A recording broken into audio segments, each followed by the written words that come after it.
Hello, അപ്പോൾ ഇന്ന് നമ്മൾ സാമ്പാർ റെസിപ്പിയാണ്. അതിലേക്ക് നമ്മൾ കടലപ്പരിപ്പ് വെള്ളത്തിൽ സോക്ക് ചെയ്ത് വെക്കുക കുറച്ച് നേരം, ഒരു 20 മിനിറ്റ്. ആ ടൈമിൽ നമ്മൾ വെജിറ്റബിൾസ് കട്ട് ചെയ്ത് വെക്കുക. എന്നിട്ട് നമ്മൾ ഈ പരിപ്പ് കുക്കറിലേക്ക് ഇടുക. അതിലേക്ക് ആവശ്യത്തിന് വെള്ളം, ഉപ്പ്, മഞ്ഞൾപ്പൊടി, അതുപോലെ തന്നെ എണ്ണയും കൂടെ ഒഴിച്ച് 2 വിസിൽ വരെ വെയിറ്റ് ചെയ്യുക. 2 വിസിലിന് ശേഷം ഈ കട്ട് ചെയ്ത് വെച്ച് വെജിറ്റബിൾസ് അതിലേക്ക് ആഡ് ചെയ്ത് കൊടുക്കാം. സ്ലോ കുക്ക് ചെയ്ത് കൊടുക്കാം.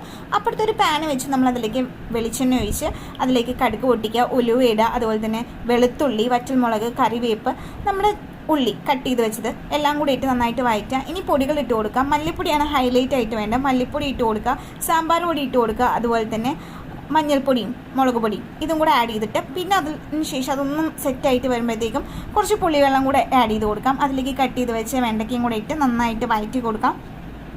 അതൊന്നായി വരുമ്പോഴത്തേക്കും നമ്മുടെ ബാക്കി കുക്കറിൽ വെച്ച പരിപ്പും ബാക്കി പച്ചക്കറികളും എല്ലാം കൂടെ നമ്മൾ ഇതിലേക്ക് ഒഴിച്ചു കൊടുക്കുക. അതിലേക്ക് കായപ്പൊടിയും കുറച്ച് ബട്ടറും കൂടെ ആഡ് ചെയ്തിട്ട് നന്നായിട്ട് ഇളക്കി കൊടുക്കുക. അത് നന്നായി കുറുകി വരുമ്പോഴത്തേക്കും നമ്മുടെ